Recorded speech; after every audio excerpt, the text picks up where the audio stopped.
Okay, I think this is working. I think it is. I think it is. So welcome to a new segment of Ali's Attic Show, the food talk with Sanjay in the attic. It's going to be where we're going to talk about relevant topics concerning health and wellness, nutrition, fitness, regarding people of all ages, parents, children, families, individuals. And we're going to do it, hopefully, we're going to do it every Wednesday at 7 p.m. Central Standard Time. And say hello to Sanjay Raja. Hello. Hey, how are you, Ali? I am well. How are you?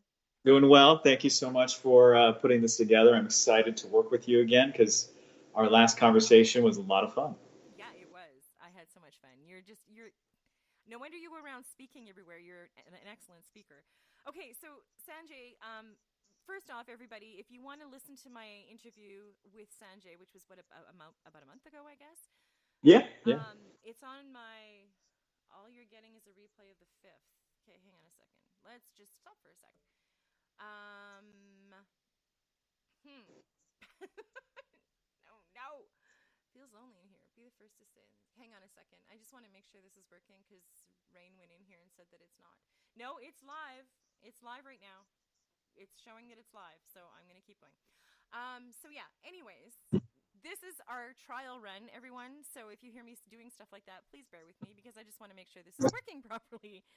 Okay, so Sanjay, tell people about you. I mean, I know all about you, but tell people a bit about your background. Yeah, happy to do that. I am an author, entrepreneur. I've owned a couple of companies dedicated to educating children, families, athletes, companies on nutrition, fitness habits, kind of for the modern age. Uh, and I'll dig deeper into that later on. But I also am the author of the Food Talk, like we talked about. And what inspired me to write the book was very simply my two children. I've got twins, 7-year old boy and girl. And I wanted to have them experience life without any sort of social anxiety issues that come from poor eating habits, which I had. I've been skinny, I've been obese, I've been muscular, I've been athletic, I've been thin, I've been every body type you could think of. And all throughout that process, I was learning and growing, but also had a lot of challenges that I had to overcome. Some anxiety issues from society judging me of the way I looked. So I wrote the book with the goal of helping parents teach their kids how to avoid having all those social issues, psychological issues, physiological issues by educating them on proper eating habits, which, at some point in our lives, we give our kids the sex talk and the food talk, I think, far outweighs in importance because this is something they'll carry with them from the very youngest of ages to later in life, and this is something they'll pass on to their children. So I'm excited to talk about it and hopefully help a wide audience understand it better. Yeah, definitely. Yeah, I mean, you enlightened me, and like I said, when we before we started, your interview has generated the most conversation on any interview I've done in just about the 2 years that I've been doing this, and everybody's asking me questions.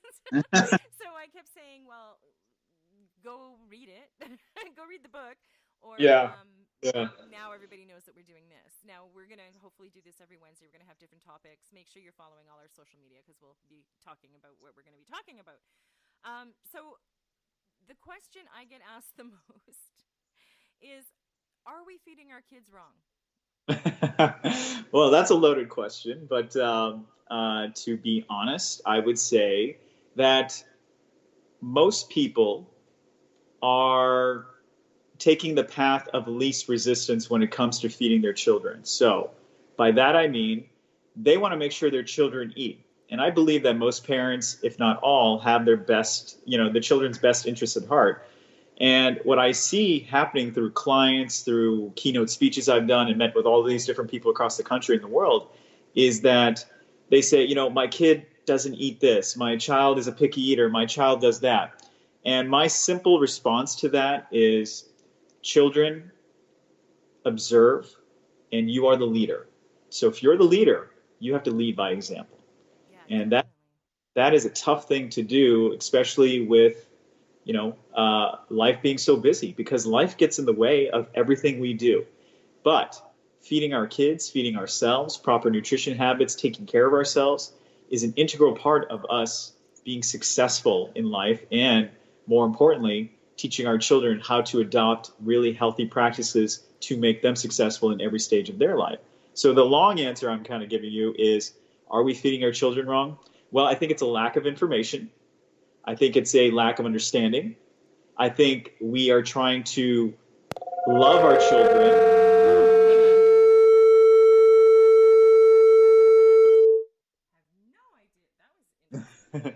No idea No what problem. happened. No problem. No, no worries there. I think we're trying to provide love for our children, but in doing so, we're not laying down ground rules that are hard and fast to get them on the path to success. So I won't say we're feeding them wrong, but I will say we have a lot of work to do. Yeah, definitely. Now, I see. First time I'm doing this, I'm nervous, which I know I shouldn't be. But anyways, I just want to give everybody kind of your background too. You're an author, an actor on the House of Cards. Trust me, I've had so many people say, "Oh my God, he's the actor in the House of Cards." I'm like, yes. You're an entrepreneur. You go around speaking at all kinds of engagements, and you're also the author of the food book, the food talk. I can't talk. Now, you also do all kinds of physical fitness stuff. You Yeah. do parkour, you do martial arts. Like you're into this fitness like big time, right? Like, do you have gyms? I'm gonna ask. No, I've got a home gym. I train clients, training my clients with, but I go to the gym quite often myself. But, my background really started and when I was 15, 13 years old, and I got into martial arts at an early age. I loved it so much. It gave me self-confidence. It gave me just a whole host of traits and qualities that have propelled me in my life to achieve the goals I've set for myself. So I've been in martial arts for now 25 plus years. I teach 4 different styles. I started taking up parkour, Bollywood dancing, and I just love to challenge myself mentally. And physical fitness and exercise go in hand with the food talk. So I try to keep those two pieces of my life in balance, and they're always working together. And I try to impart those skills to my children as well. Awesome. Okay, so now my question, and this is the question I asked you. Well, you talked about it during the interview. Um, Yeah. you decided that you were going to do this when your wife had your first child. So we had twins. Okay. Oh And yeah, twins. Sorry. yeah, yeah. So when they were 4 years old, we had, you know, they had gone through a lot of physical changes as kids do. And what happened was it was their birthday party where I decided to conduct a social experiment. I think I mentioned this on the first interview, but I'll mention it again to people who haven't heard it. What happened was we had all these people over at my house, and the kids had their friends, and they had their little social circles because they were in pre-K. And an interesting thing happened when I conducted this social experiment. I told my wife that I'm going to, instead of feed the kids junk food, pizza, and all that stuff, we're going to order healthy jerk chicken. We're going to order steamed vegetables and plantains as the dessert. And she's like, why? And I said, well, I want to conduct a little experiment here because I was really curious to see what people's reaction to their own children eating healthy food would be, because I had started feeding my kids healthy food and they were doing really well. So that's why I wanted to see on a bigger scale would this work. So all these people started coming into the house and the party started. And then the parents came up to me and asked, hey, where's the pizza? Where's kind of the kid food? I said, well, it's right there. It's on the table. And we had like 3 trays of jerk chicken, steamed veggies, and some plantains. They started freaking out. They were running for the door saying, I got to go get my kid McDonald's or something. They're not going to eat this. And I had to literally block them from leaving the house. I said, listen, just give it a try. And they were so hesitant to try, which is rule number 1 in my book, which is always push your kids to try something new. So I told my kids, I want you to go start eating. So they started eating the jerk chicken. They were loving it. And then their friends joined in. And then their friends joined in. And then by the time the parents got to eating, we had cleared out 3 trays of jerk chicken, so I had to order more. It was a miracle because everybody thought I thought that I pulled a rabbit out of a hat, like I pulled a magic trick. So they said, this is a miracle. How did you get them to do this? I said, it's very simple. They had one choice to eat today, which was eat the jerk chicken, number 1. Number 2, I push their boundaries all the time. If they see me eat it, I say to them, I think you should try it. I think you'll like it. And guess what? They like it because kids at a young age are adventurous eaters. So we have to take advantage of that. We have to harness that curiosity for good. And what that means is feed them new things, have them try new things, explore. And so once all the parents saw that their kids are capable of eating such healthy food without, having to bribe them, I said, you know what? I need to write a book. And a good friend of mine who was at the party said, you need to write this down and start writing a book. And from that day forward, which was when they were 4 years old, I started writing the book. They're 7 years old now. It took me 3 years to write the book. It's been published. It's been getting great reviews. So that's why we're here. Awesome. Okay, so I've got some people commenting. Yes. Jen says her parents let them pick out their own veggies when they were growing up, which is amazing. Shane said, I wish mine let me pick. And then Elliot says that junk food is even more of a problem here on the U.S. side. Actually, I'm gonna address that because I'm Canadian, and no, it's worldwide. It's not just it's trust me, because it's here too. Now, my question. Okay, so you got the idea for the book from your twins, and that's what went forward. And I love that you talked about, because I mean, it's so true, because there's things that my daughter won't eat that I won't eat. And it's not because she probably has tried it. It's just because I wouldn't eat it when she was growing up. So they do pick up our habits, obviously. Absolutely. So I think it's awesome that you say start at a young age, because they're wide open. I mean, and as long as you're telling them like, oh God, I don't like this. And I mean, they're going to eat pretty much what you put in front of them. It's till when they get older and they've developed these habits that unfortunately we've passed down to them that everything changes, right? No, that's 100% correct, because I started manipulating their palate as soon as they were eating solid baby food. So I started like broccoli, carrot, instead of buying the prepackaged, baby food. So pureed broccoli and carrots, put them together. So you can manipulate their taste profiles early in life. And then now my daughter craves steamed broccoli over French fries. So I was able to actually change her palate from an early age because I kept introducing it, and she started to really adopt to it. Plus, she saw me eat it all the time. So 100%, we have such a strong influence as parents on what our kids eat. So lead by example, which is a common theme throughout my book. Yes, and everybody please go grab his book. It's amazing. Okay, so here's some more comments.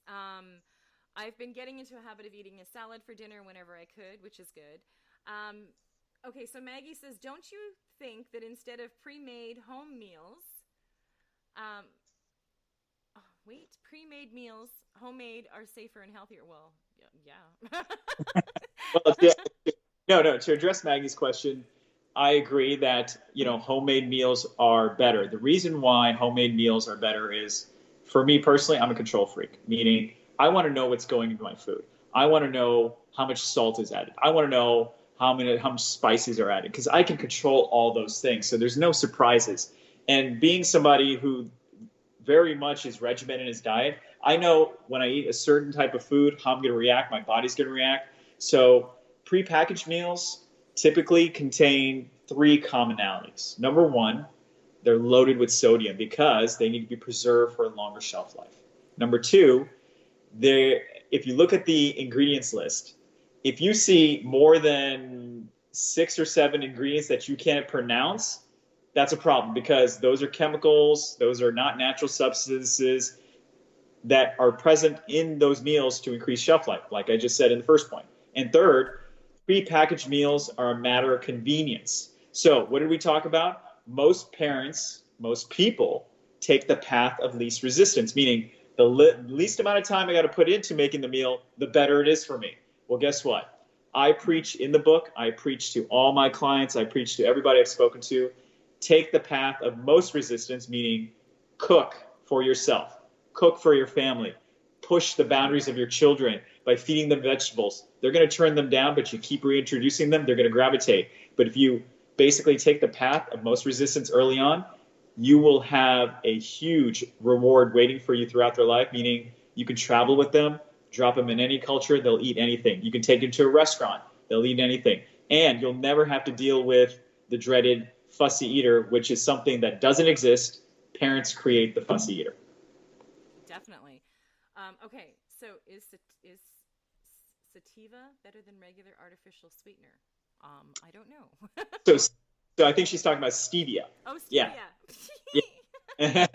It Yeah. would be helpful if I could read. Okay, go ahead. No worries. That autocorrect will get you every time. Right? No, stevia. Here's my thoughts on it.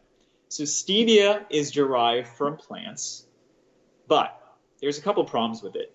The majority of stevia that you find on store-bought shelves are generated from plants that are GMOs or genetically modified organisms. That's the first problem I have with it. Number two, you have to realize if you're adding a sweetener, it's still a sweetener. It's still, even though it's natural, it's still a sweetener. So you're not addressing the fundamental issue that's going on with you, and that is if you crave sweets where you need to add some sort of sweets or sugar to like coffee, and if you're adding excessive amounts, I'm talking about, that means there's a bigger problem we need to address, and that is you're probably having too much sugar throughout the day, and we need to curb that back. But everything in moderation is what I believe. You should never deny yourself anything. However, you should ask yourself, why do I need that in every cup of my coffee? Why do I need that 3 or 4 times a day? If you are indulging in it 3 or 4 times a day, once in a while is good, but not every single time. So ask yourself the underlying question is, can I not have it and be fine? Or do I absolutely have to have it with every cup of coffee? Then I know there's a bigger problem to address. I'm so not telling you what I take in my coffee. Oh my goodness. Okay, so I have more questions here. Just know, Allie, I just judge in silence. I judge in silence, okay? So it's all good. Yeah, okay, good. You're going to judge in silence because I'm not going to tell you. I'm sure somebody will somewhere because somebody knows. There's a couple people that know what I take in my coffee. They tease me and actually ask me if I want coffee with cream and sugar. Anyway, and no, I don't know if I could. You know what? Okay, yeah, I could live without it. But I don't like coffee, which is so weird. But I only have 2 cups a day. That's the majority. Sure. Sometimes I'll have a couple more, but usually 2. But sure. I put 3 sugar in. Is that every cup? Every cup. Well, so, here's the thing. There's nothing to be embarrassed or ashamed about it, and that is these are habits that we pick up, and we don't even know we're doing it. So I'll just give you a quick story before we get to the next question, which is I've got a client that I've been working with, and she loves Indian chai, okay? Mm-hmm. And I'm from North India, and in North India, we make our chai with a lot of sugar. I'm talking a lot of sugar. And her problem was when she started with me, she's like, I have this chai craving in the morning, in the afternoon, in the evening, and then in the afternoon I crash afterwards. And I said, it's very simple. You have a sugar high, and your brain is saying, I need sugar. So what happened is I told her, how about we do this? We're not going to take you off cold turkey because very few people can do it cold turkey. We're going to start reducing the amount of sugar you take in your chai by 30% first 2 weeks. How do we do that? Well, the first cup of chai you have sugar in it. That's what you know. Second cup of chai, no sugar in there. Third cup of chai, no sugar in there. And so we started just reducing her sugar intake by 30%. She started to have headaches. She started to have withdrawal symptoms. And she said, why am I feeling this way? I said, because right now, your brain's going, where's my fix? And I said, we are denying your brain that fix. And then after 2 to 3 weeks, guess what happened? She didn't crave that sugar in her chai anymore. And we weaned her off of it completely. And now, then I told her, I said, you're good. If you want to have chai with sugar, go ahead. When she went back to having it, it was too sweet for her. What happened? She reduced the amount of opioid receptors in her brain that crave that sugar, which made her more sensitive to the taste of sugar at very small amounts. And that's what happens. You can physiologically alter how you perceive sugar once you get off of it and stop being a slave to it. Okay, you freaked me out just now, saying that she had withdrawals going off sugar. Yeah. And then you talked about opioid, because as you know, I'm trying to get off a lot of my medications that they've prescribed me, and opioids are one of the ones I want to get off. So you're saying sugar is like an opioid? Oh my God, I'm glad you asked that question. I'm scared. No, this is a great point. So I'm glad we're talking about this, and that is the brain processes sugar the exact same way it processes heroin, which is an opioid. Oh, okay. Yes. So they did brain scans, and they had a heroin addict and they had an addict on sugar. And you know what they found? What? The same parts of those brains were exactly stimulated the exact same way. Oh my God.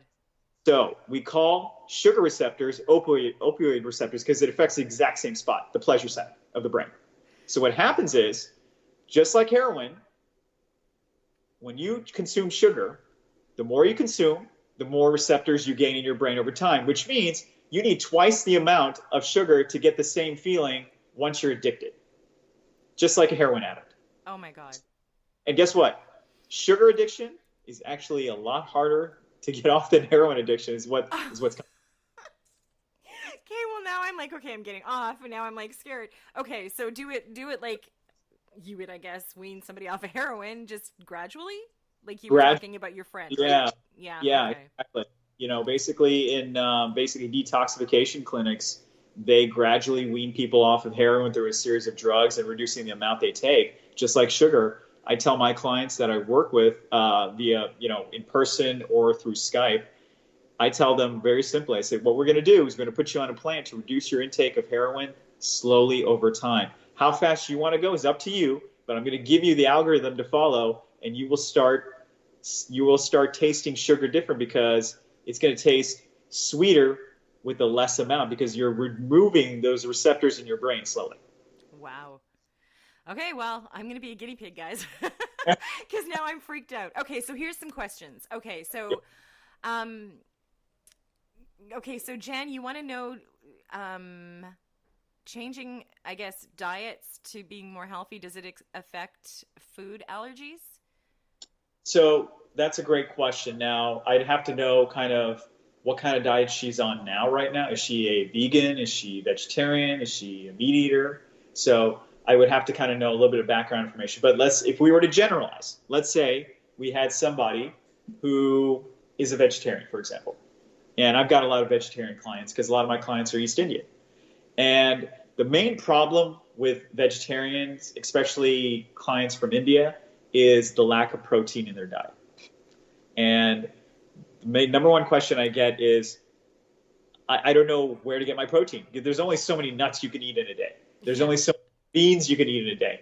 So that's the biggest challenge, and that is protein and fiber, because they're doing well above your normal on carbs, right? So basically with my vegetarian clients, I focus on reducing sugar, increasing protein, increasing fiber, and nominalizing the carbs. You don't have to cut out carbs. You just have to eat the right type of carbs at the right time of day.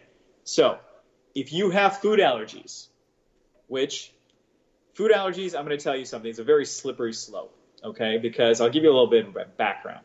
There's the gluten sensitivity. I'm sure you've heard of this, right? Yes. Okay. Here's my thoughts on gluten sensitivity. And that is, gluten has been in our food for a very long time, okay? Very long time. And if you were to go up to somebody and ask them, what is a gluten? Do you know the answer to that question? Isn't it animal byproducts? I don't know. No, I don't know. No, because most people can't answer that question. Gluten, all gluten is it's a binding protein. So, for example, gluten makes bread spongy. That's really what it does. Okay. Okay. So, we've been eating gluten for a long time, and this may get a little controversial. This may ruffle some feathers, but I'm going to tell you this, and that is, we've been eating gluten as a society for a very, very long time, well before this whole gluten sensitivity thing came up. The food industry likes to create new markets to cater to. So the first thing that came out, for example, was sugar-free.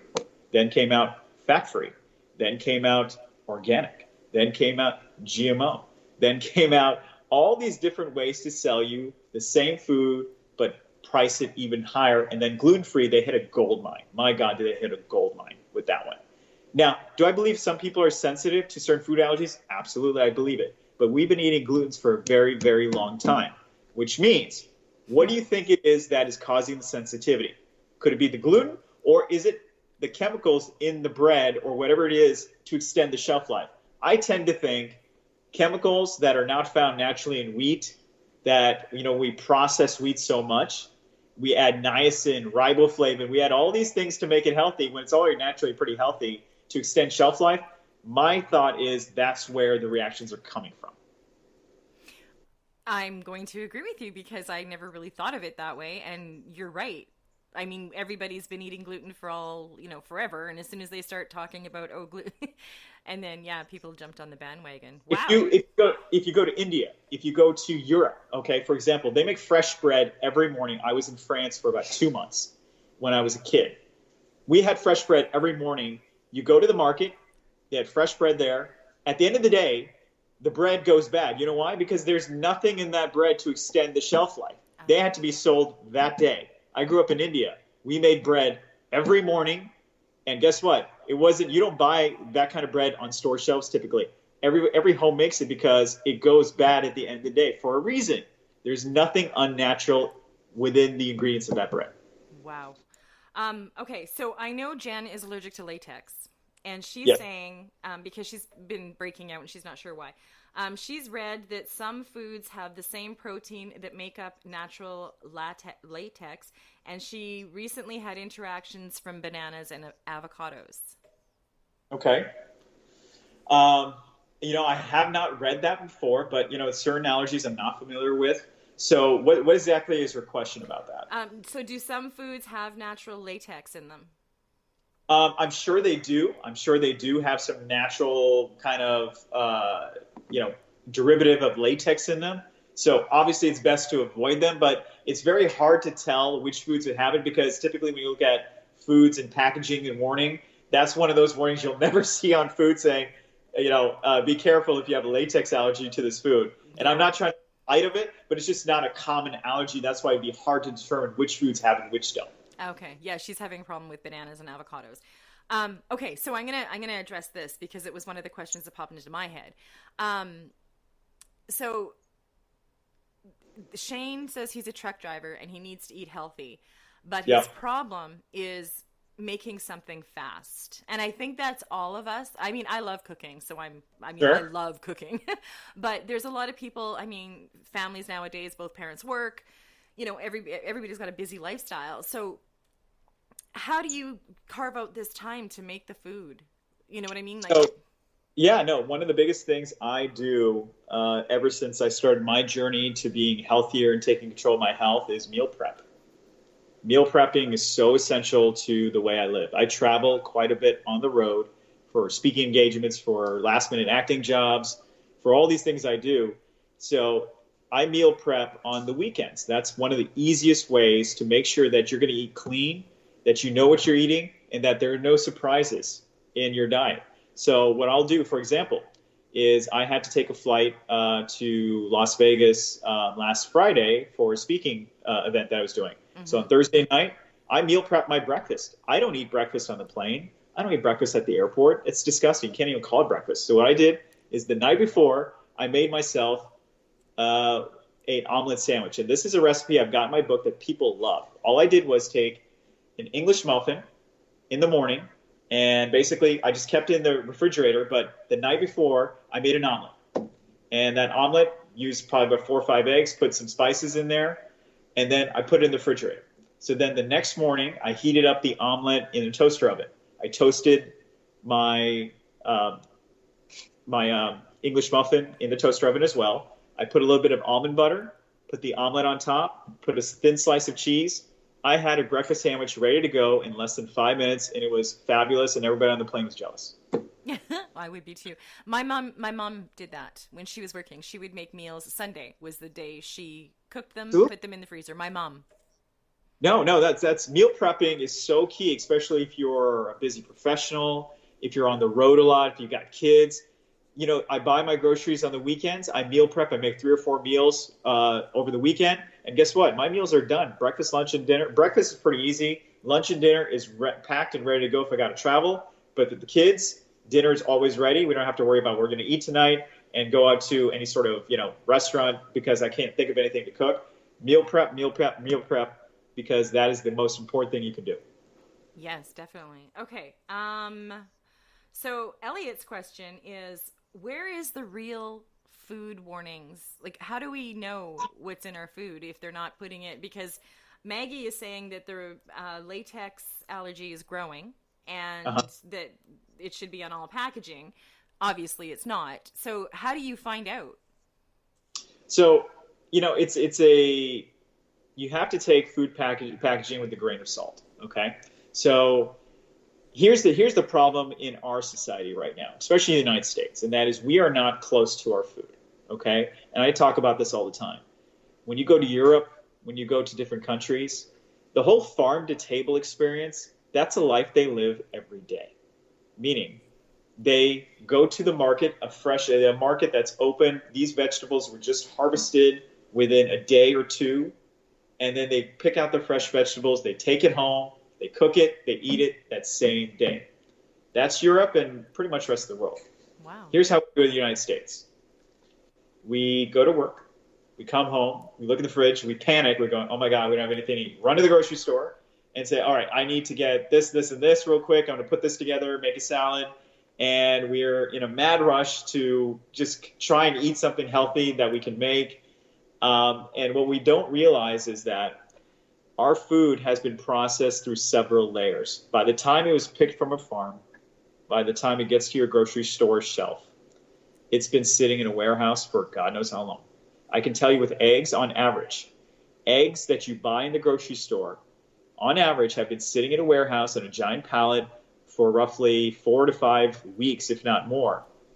And the reason why I know this is because you can get, salmonella if you eat eggs that are been improperly, refrigerated. My friends who are doctors have chickens. These chickens lay eggs in the backyard. They leave these eggs out for a couple of weeks and stuff, and they're still fine. They're eating these eggs that they pick off the ground. The reason why they're not sitting there for months on a pallet. There's so many stages of our food processing and the waiting that the food just sits there before it gets shipped out and transported and packaged. This is the problem. We are not living the farm-to-table experience. So it's hard to judge what you're going to have an allergy to because literally there's so many variables between you buying your food and you cooking your food and us actually receiving the food that it's really hard to calculate what's going to affect you in an adverse way. Oh my God, I love eggs. Okay. I'm not going to eat. I'm not going to eat it was a long answer to a very small question, but that question is really important because we don't live the farm to table experience here. We do not. No. You have to pay top dollar for it, in fact, to get that. We live an experience of convenience, and convenience comes with a cost. And that cost is we don't know what's going on with our food before it's from being picked, harvested, and put on the shelf for us to buy. Good Lord. Maggie's saying she thought Canada anyways listed that all packaging had to be listed on all products and a best before date had to be listed as well. So from what I'm understanding, they can put anything they want on there. No, that is very true. You have to have those dates. Those dates are basically markers because they have to know that, pathogens haven't populated after food's been sitting out for a while. So, there are certain safeguards we have in place. But you think about not only what allergies you're going to have to the food, but where do those allergies come from? Is it the food or is it the pesticide on the food? Is it the packaging on the food? Is it the way the food was processed? Vegetables in the United States, there's these warnings. Basically, a certain amount of your shiny fruits have wax on them. It's edible wax. Is your allergy coming from the wax? We don't know. And that's my point. That is, there's so many variables going to our food right now. Unless you grow it yourself, you really have no true idea what's causing your allergy. Good Lord. Okay, so now my next question. So if, like Shane, is a truck driver. Yes. And he's on the road. So yes. He hasn't prepared, and I don't know if he ever will, because I know who he is. He hasn't prepared his food ahead of time. So if he decides that he wants to eat, is there any, I can't say fast food because where would he go to eat is now my question. So my go-to rule when I'm on the road and I haven't prepared my meals, and I'm not driving nearly as much as our friend Shane here, is this, and that is when I go to, let's say, a restaurant, okay? Basically what I think about is this, and that is I want something with high protein, low sugar, high fiber, and generally low in carb because I'm going to be pretty inactive if I'm traveling. So those are kind of my keys in terms of macronutrients. Now, if he goes to a convenience store, if he goes to a 7-Eleven, if he goes something he's got to grab something quick on the road, I am a different type of person. That is, food is not important to me because I eat it to sustain myself, but it doesn't give me any sort of emotional reaction. A lot of people I know say food equals love, which is a common thing I hear. They live to eat. It brings a certain sense of joy in their lives by eating. So you have to first weigh that within yourself. Are you eating to survive? Or are you eating for the joy of it? Because if we're eating for the joy of it, God bless you. I'm glad you get joy out of food, but you're probably going to make some bad choices. This is what I'm seeing. You're probably going to make some bad choices. But if you're eating strategically to sustain yourself and just carry on through the day, you're going to make some better choices. So if you're on the road, Shane's on the road and he has to stop at a gas station, for example, all gas stations have some sort of fruit, a banana, an apple, or something like that. Grab a piece of fruit. It's not going to be organic, but that's fine. Take what you can get. Number 2, get some peanuts or get some almonds. Actually, are my go-to snack. Roasted, unsalted almonds are great because they're high in protein, low in carb. Water. Don't drink soda. Don't drink juice. Don't drink any of that garbage. Water, water, water. Especially if you're on the road quite a bit because you're going to get dehydrated. So for somebody like that, I would get small snacks throughout the day until he can eat a proper dinner, a proper breakfast, but small snacks throughout the day to sustain him because pretty much kind of grazing till he gets from point A to B to C. So that's, if he can't meal prep, that's probably the best way to go. Okay. So now this has prompted a question for me because now you said something that made me think of something. Okay. So food is love. Now you see commercials or movies where, girls break up with boys and they go and get a friggin' quart of ice cream and they sit and eat it. Do you think a lot of, our habits, besides what our parents have taught us, are what we're seeing on TV and, stuff like that? Do you think it affects what we eat? Absolutely. I think the media and just pop culture affects a lot of things we do. You see in movies, chocolate is the go-to for women who are PMSing or something like that. Mm-hmm. A bad breakup, a bad relationship, you go to your comfort food, which is something decadent, sweet. It hits your pleasure center. But you have to think about this. Neurologically, you think about the physiology of what they're doing, and that is they're eating foods that directly activate their pleasure center in their brain to release serotonin to make them sedated, to make them happy. What does that? Sugar. What does that? Chocolate. What does that? Fatty ice cream, the casein in the milk. So it's very simple what's going on. We kind of hide behind, I need these foods. Well, the truth of the matter is you just want to feel good, and you know exactly how to feel good because those foods will activate the serotonin, dopamine levels in your brain and make you feel good. Wow. Okay. Now another question we have, pleasure principle, Freud? What? I can't read. Okay. So do you think grazing is healthier? Like eating more small meals? This is what Maggie wants to know. Eating more small meals throughout the day, or is it important to have breakfast, lunch, supper? That's a great question. I've actually tried both. And right now I am on having 3 squares, meaning breakfast, lunch, and dinner. And then I have a snack in between. It depends on your lifestyle, honestly. When I was actively bodybuilding, when I was actively competing at a professional level in martial arts, 5 meals throughout the day was good for me because I need to constantly feed my body. Now, you don't have to be a super athlete to eat like that. It just depends on your certain situation. So if I'm traveling, I'll do the grazing because I'm not going to have time to sit down and eat a proper meal because I'm always on the go. So I'll have a snack here, a snack there, just to sustain me so that I'm actually putting calories in my body and not withdrawing. Now, my schedule now is fairly regimented until I have to travel, but if I'm not traveling, I eat the three meals a day. Breakfast, to me, the cliche is most important meal of the day. I wholeheartedly agree with that. The reason why breakfast, I can tell you this, and is if you have to skip something, skip lunch or dinner. Breakfast regulates your blood sugar, okay? So I eat all my carbs. I eat a lot of fruit during breakfast. I eat a lot of, eggs and protein and all that good stuff because breakfast is my cheat meal. You just woke up. Why do they call it breakfast? Because you're breaking from a fast, okay? Your body's depleted of all these nutrients during sleep. So guess what? Eat a healthy breakfast. And I eat a lot of food during breakfast. I eat 7 eggs, bowl of oatmeal, English muffin with almond butter and bananas, and I eat a bowl of mixed berries. I mean, a big breakfast. And guess what? I'm hungry within 4 hours again. I just am. Wow. It regulates blood sugar. It helps you keep from crashing. It basically regulates the meals you're going to eat throughout the day. So breakfast, I don't skimp on. I always make sure that is proper. But throughout the day, depending on what I'm doing, if I need to graze, that probably means I'm traveling. If I can eat a sit down meal, that probably means I've got a more normalized schedule. So do it. There's no one system better than the other. It's what works for you depending on your situation during that week. All right. Okay. So what I missed, I just got educated by Elliot. He said pleasure principle, Sigmund Freud.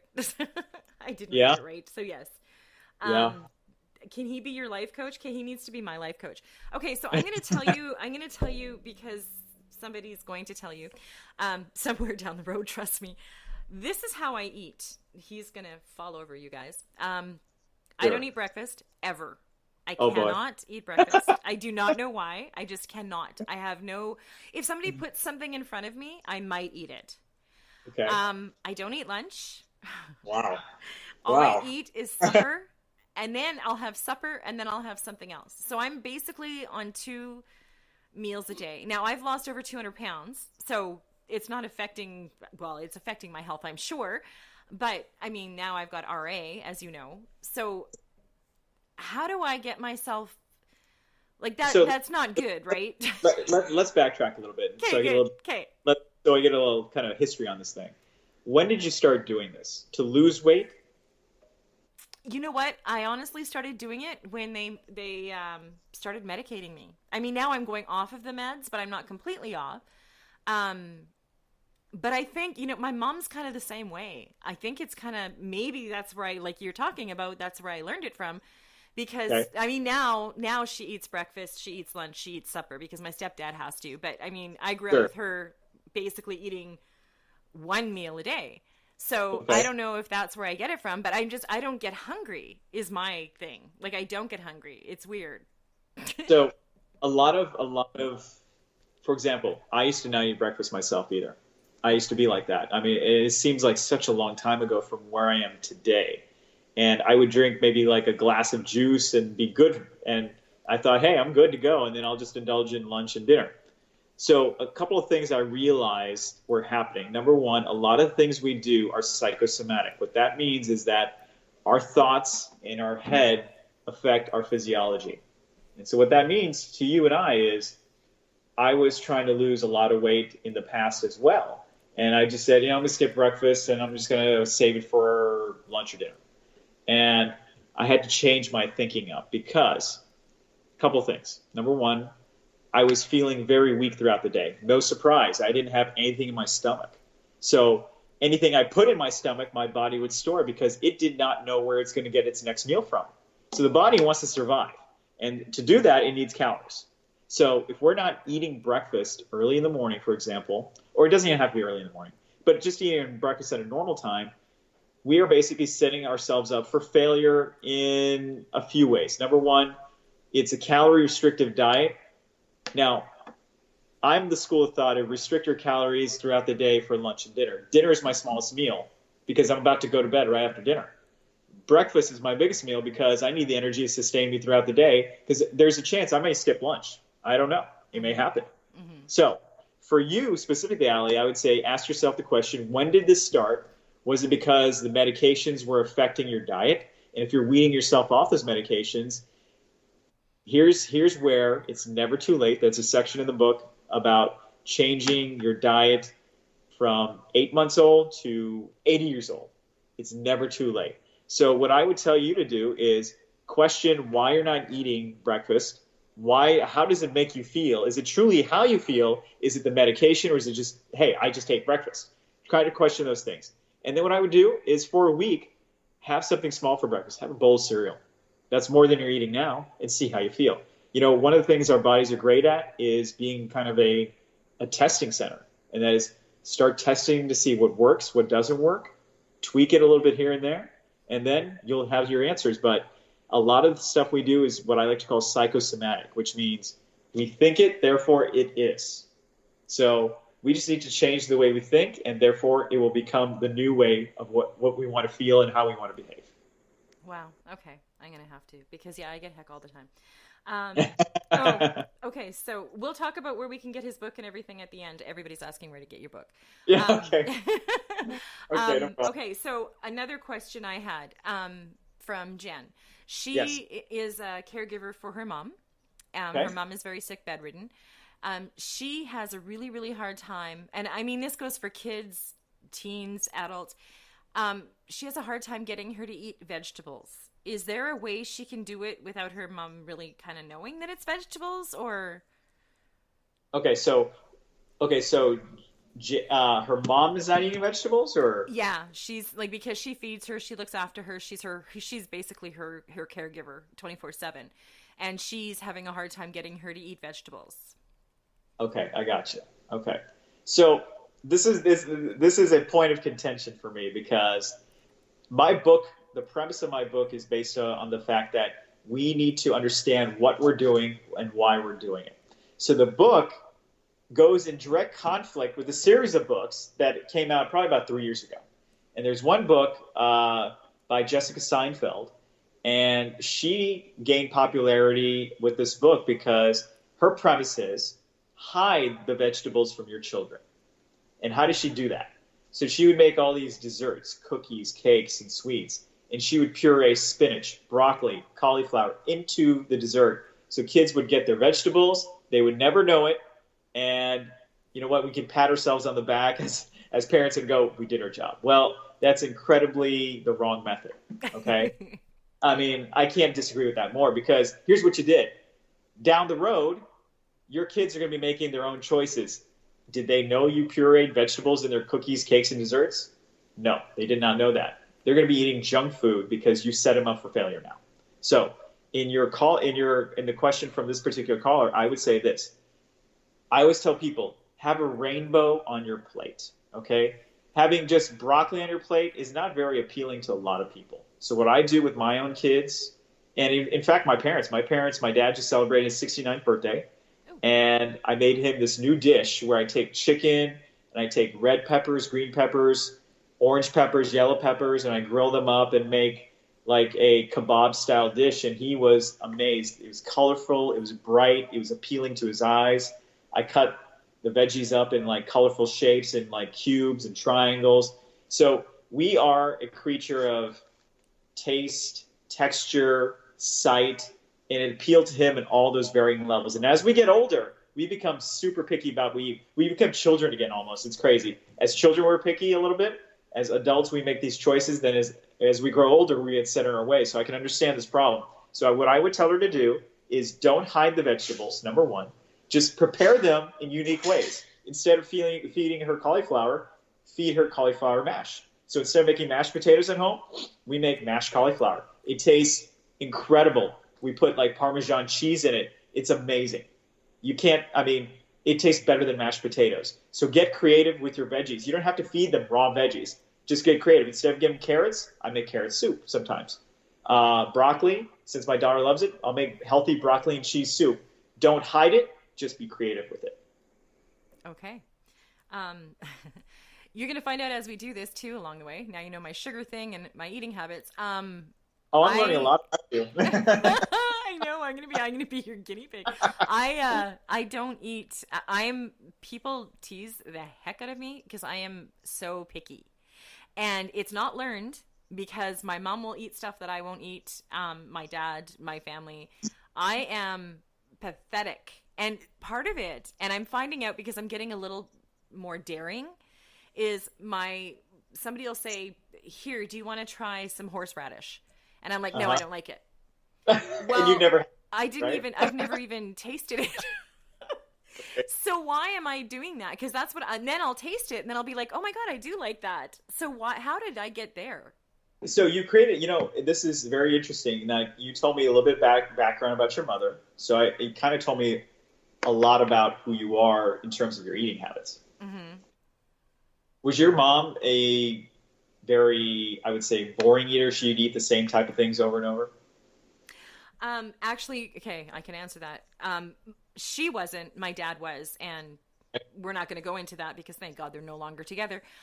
Sure. She and I mean, I was like this with my ex-husband too. I was told what I was cooking. I was not allowed to go grocery shopping. He Wow. went grocery shopping, and my mom did the grocery shopping, but she was told what she could buy and what she could not buy. And he was determined that she cook everything that his mother cooked, kind of deal. So Okay. it wasn't, I mean, now, and it was so weird because when they did split, and then, my mom is now with the most amazing man in the world. Now she cooks all these amazing dishes. She's got all these recipe books, and I'm like, who are you? So I So think, yeah, because my dad wouldn't let her. yeah, so this kind of goes into the authoritarian. There's a great article on CNN just came out, and they mentioned this briefly, and it talks about the type of food behaviors we learn based upon the parenting styles we grew up with. And you're a perfect example of the authoritative parenting style where your dad was more controlling and he told you what you're going to eat. And you had no choice in that. Is that a correct assumption? Oh my God, if I didn't eat my canned peas, which by the way I do not like, I was fed them in for breakfast. No word of a lie. My dogs learned how to eat veggies real quick. Wow. Yeah. So, so based on that, your food choices were very narrow. To basically, you didn't have a choice. It was you're going to eat this, and that's it. So you learned this behavior of I'm going to keep it very, very simple for myself because I'm being given very simple choices. So you learned this, and basically adopted this later in your adulthood, and now you're seeing your mom being more adventurous now that she's with somebody else. So guess what? If she can change, there's hope for you. You can definitely change. Well, and the weird thing is, I mean, when I'm with my boyfriend on the weekends, I love cooking. And I mean, I love cooking for people. I don't like cooking for myself, but I love Oh, cooking for people. And I get creative and I get all kind, like I'm looking up recipes and I'm doing all kinds of stuff. And I do that, like I said, on the week during the week. mhm. And oh my God, Sanjay, you're gonna you're gonna be going like, oh my God, I need to go there and fix her right now. It's like ravioli, those Okay. noodles, instant noodle things you just add water to. That is Yeah. I don't cook a full meal because it's like I'm wasting it kind of, and it's just so much work for just me. But Well, if see, here's the interesting thing. Here's the key, what you just said. okay, Okay. So you were that type of client that I do work with where basically food doesn't equal love to you. Food equals love to you when you give it to other people. Okay. ah, Okay. So you're that person. That is, you want to bring joy to other people and to show love. You cook them this wonderful meal. And then for yourself, you don't do much. So guess what? We need to work on self love for you. okay. See, told you I was going to be his guinea pig. So you need to learn this behavior for you, which is taking care of yourself is a priority. I make elaborate meals for myself when I'm by myself sometimes. You know why? It's the creative art that inspires me to make this meal. And guess what? I love to put all my energy. You're an artist. I mean, you're creative. I love to put all this energy and think of it as something new and just make it for myself. It may take me 2 hours, 3 hours on a weekend, but guess what? It's going to be hit or miss, but I'm going to try it. It's going to be an adventure, and I'm going to get some joy out of it. But you specifically need to love yourself, and to do that, you take care of yourself. And to do that, feed yourself properly. Alrighty.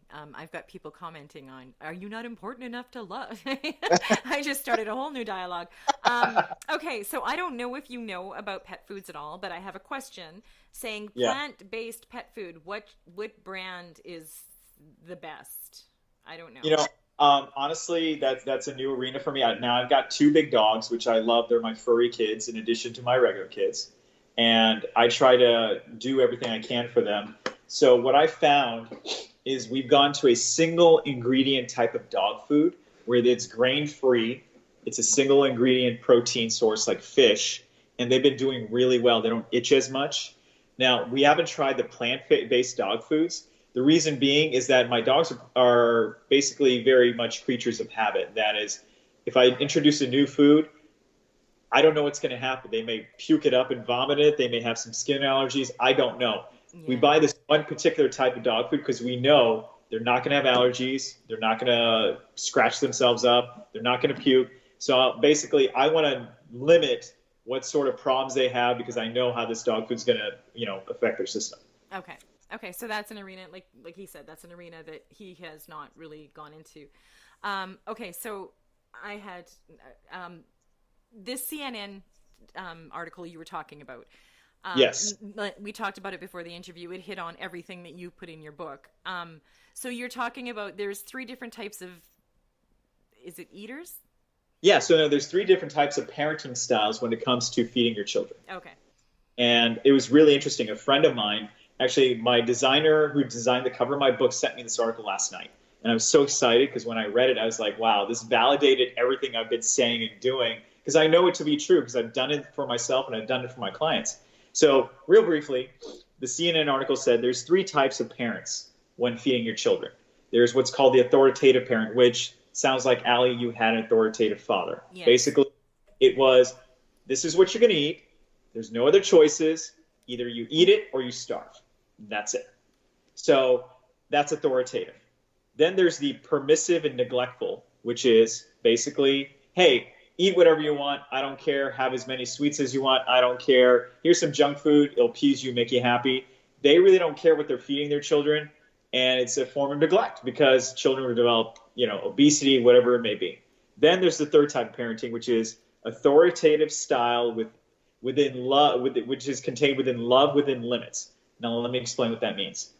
You're telling your children, this is what I would like for you to eat. I want you to try it at least once and see how you feel and talk to me about it. And this is the style of eating they found in this CNN study to be the most effective type when parenting your children. Be authoritative, but with love.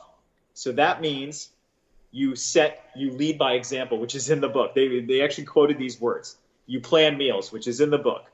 Don't fear the sweets. I always say have your sweets in moderation, basically. And then be a good role model, meaning if you're going to tell your child to eat some steamed broccoli, make sure you're having it with them. And then 2 would be treating everyone the same. And that is feed your son what you're going to feed yourself. Feed your wife what you're going to feed your daughter. Everybody eats the same meal. There's no 2 meals within the dinner time so that the kids don't get confused as to why somebody's eating pizza, yet they're eating pasta. So this article is awesome on many levels, but authoritative with love means you plan the meal, you have them try the meal, but you are not forcing anything. You're just saying, I would like for you to try it because we're eating it. You do it together as a group. And the key point of that article was lead by example. Wow. I'm glad it validated everything you said, because honestly, when I first interviewed you, Sanjay, you made me think. And I have been. This is going to be, I'm getting asked, thank you so much for saying that this is a great broadcast, by the way. Sanjay is amazing. It is going to be on Wednesdays, in answer to your question, Wednesdays, 7 p.m. Central Standard Time. So make sure that you keep coming and joining us because we're going to be talking about all kinds of stuff. The one thing that I'm really excited that we're going to talk about is ADHD, all these diseases that are popping up that were never popping up when we were growing up, kind of deal. And Sanjay has some knowledge on that too, because Sanjay, he also worked in the medical field, just so you guys know. So when he's giving all this information, he knows what he's talking about. Just so, there we go. I forgot to mention that. Now, I'm going to ask you one more question, and then we're going to go because it's now 8:00. Yeah, this has been fun. Time has passed by. I know, right? This has been amazing. And the questions, thank you so much, you guys, for all these questions. I totally appreciate it, everything that you've done. Actually, I have another question. Okay, you know what? We're going to talk about vegan and vegetarian on another show. And we're going to talk about... Oh, I've got a lot of good stuff on that one. Okay, good, because it was just asked. Yeah. So we'll talk about that. We'll talk about gluten-free. We'll talk about all that stuff, which is vegan, basically. Another thing I want to talk about is learned behaviors and stuff. And I think things that maybe traumatize you when you're growing up food-wise. And I'm going to just say this really quick, and we can talk about it in another show. My food cannot touch my food. If I have potatoes, meat, and vegetables, if any of them's touching, I freak out. They can't touch. And that's because my grandfather, no word of a lie, would take ketchup and pour it over all his food and mix it all together and eat it. And it disgusted me. And he kept saying, well, it looks like that when it goes down. Well, I don't care. I don't see it then. So we'll talk about that because... My dad did the same thing to me, by the way, just so you know. Okay? Oh, really? I'm not the only one that was traumatized? Oh, no. No, my dad did the exact same thing. Yeah, yes, this will also be on YouTube. This automatically saves to YouTube. It saves to my website. And make sure you're following. We'll talk about where you can follow all of us at the end of this, which is right away. So you know what, you can still ask us questions. You can ask Sanjay questions on social media. And you can also, you know, have ideas for next questions for the next show, because I already have 10 million of them. And like I said, we're going to be doing this every Wednesday at 7 p.m. Central Standard Time. So yeah, it'll be on my YouTube channel as well. And my website, which is alliesaddicshow.com. Now, Sanjay, I thank you. This has been amazing. I love talking to you. Regardless of whatever we're doing, I absolutely love talking to you. No, it's likewise. You're a great interviewer. The first time we did that interview, I walked away going, wow, that was a lot of fun. So I appreciate everything you do. Wow. Thank you. I appreciate everything you do. And like I said, as you guys know, so many questions, too short of time. Elliot, every Wednesday, 7 p.m. Central Standard Time, you'll have lots of opportunities to ask questions. I won't forget about the book. I have not forgotten about the book. Just everybody's like asking me 10 million questions now. Okay, so before we go, where can people get your book? So, great question. So you can go to my website. It's called www.thefoodtalk.net to order a copy of the book. And if you go off my website, I will personally sign the book that is sent to you. So that's always a special treat for everybody. But it's also available on Amazon.com. It's also available on Barnes & Noble. But if you go to my website, www.thefoodtalk.net, I can personally sign a copy and send it to you. And then you can always interact with me on social media, on Instagram at GoBigRaja, also on Twitter and Facebook and all the social media platforms. But I love to answer questions, and I love to interact with people who have questions, and I love to just find out what people are saying and thinking about the book. So if you read the book, send me a review, and I'd love to get that feedback. Okay, and I've got people typing in all your – as you're saying it, they're typing in they typed in your website, they typed what your name is on all social media. I'm like, wow, I've got Elliot, thank you. Elliot, I love you. He's doing all kinds of things for us. Okay, so not only will we be coming up with topics, obviously, for these shows on Wednesdays, he talked about his book reviews. I'd love reviews on this, you guys. Let me know how this goes. Let me know how it sounds. Like I said, this is the first time we're doing it. If you have topics that you want us to discuss, like Sanjay, about food, nutrition, parkour, because he does it, and I think he's insane. But anyway, I would die. Just let us know. And please, seriously, go and check out my interview with Sanjay on my website or on my YouTube channel, Allie's Attic Show, because you'll get a better idea of Sanjay. You're going to be a PR guy for me. Oh, I got my own PR guy through this show.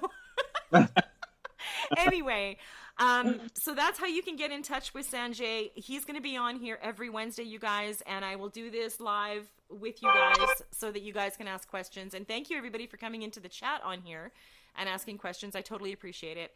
And yeah, save your questions for next Wednesday. Make sure you're checking my website, all of Sanjay's social media, his website. We will be putting what we're going to be talking about next Wednesday on our social media. So everybody can prepare questions if you want. And like I said, if you have any questions after this, you can definitely contact Sanjay on social media, and it's at GoBigRaja. And you're welcome. Oh, Elliot says thank you to both of us. Oh, you're welcome. Thanks for calling in. I appreciate it. Yeah. And just, keep in contact with us. Follow us everywhere, because you'll find out what's going on. I'm excited. I was hoping people would come in and ask questions, and I'm so excited about how many people did. So no, that's fantastic. So I'm excited to do this with you, and great job for the idea and thinking this up. And I think it's gonna be an awesome platform for everybody to share, listen, and learn. Definitely. And thank you for joining us on Allie's Attic Show. Join Sanjay and I next Wednesday, 7 p.m. CST. We're going to change. We have a banner that was made. The time is wrong. It says EST. It is actually 7 p.m. CST. And just stay tuned for upcoming issues. And like I said, watch all of our social media for infos on the next show. And if you have any ideas, let us know. Sanjay, I hope you have a wonderful evening. And thank you so much for agreeing to do this. I think this is going to soar.